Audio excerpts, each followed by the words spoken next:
Kembali lagi di YouTube channel ILC Konsultan bersama saya Cliff Piralio.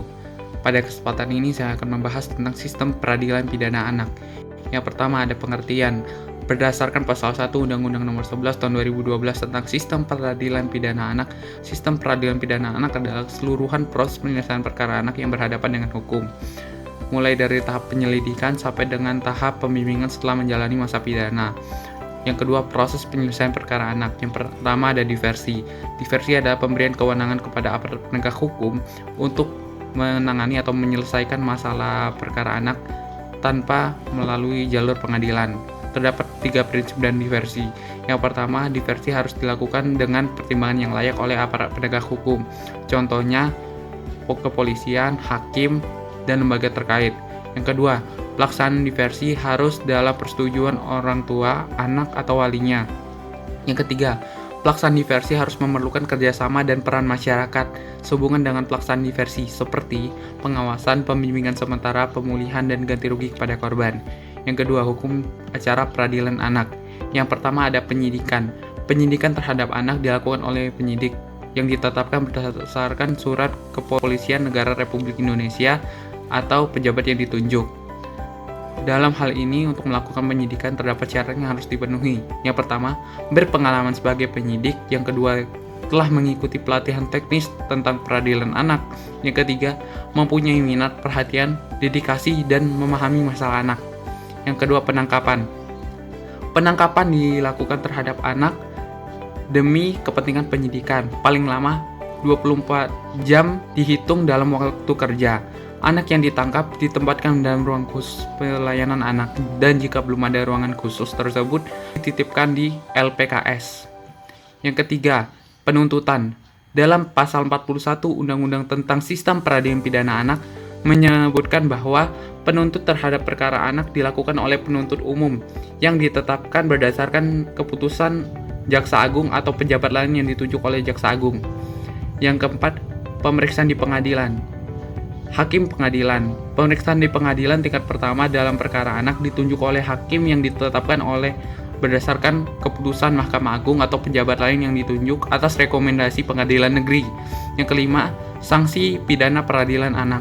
Terdapat 2 jenis sanksi. Yang pertama pidana pokok, yang kedua pidana tambahan.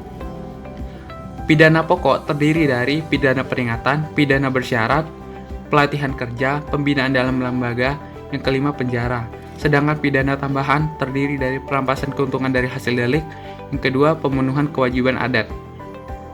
Lembaga baru dalam sistem peradilan anak. Yang pertama ada Lembaga Pembinaan Khusus Anak. Lembaga Pembinaan Khusus Anak merupakan tempat anak menjalani masa pidananya. Yang kedua, Lembaga Penempatan Anak Sementara. Lembaga Penempatan Anak Sementara merupakan tempat sementara selama proses peradilan berlangsung. Yang ketiga, Lembaga Penyelenggaraan Kesejahteraan Sosial.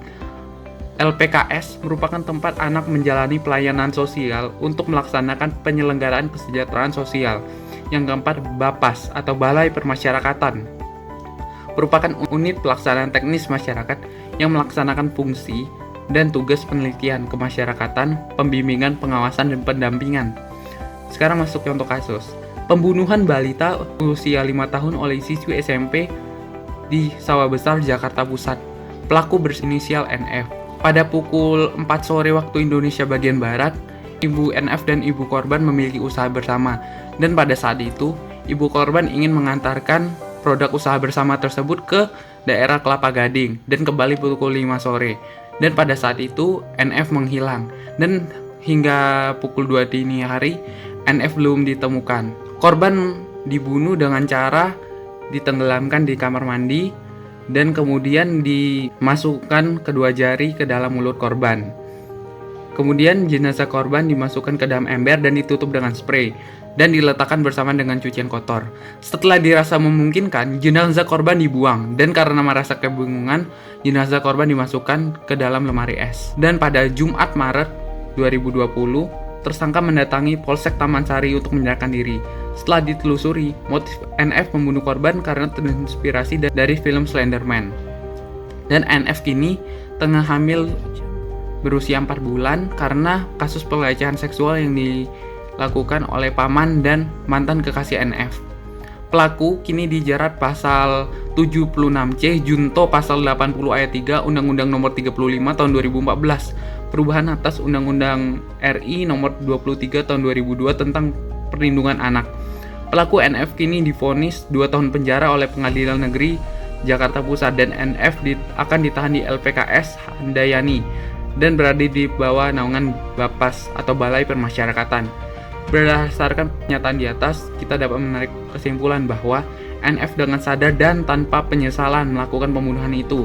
Menurut Hanifah Hasna, terdapat 4 faktor yang mempengaruhi, yaitu attachment atau keterikatan, yang kedua komitmen, yang ketiga keterlibatan, dan yang keempat adalah kepercayaan. Sekian dari materi yang saya sampaikan. Terima kasih dan selamat bertemu kembali.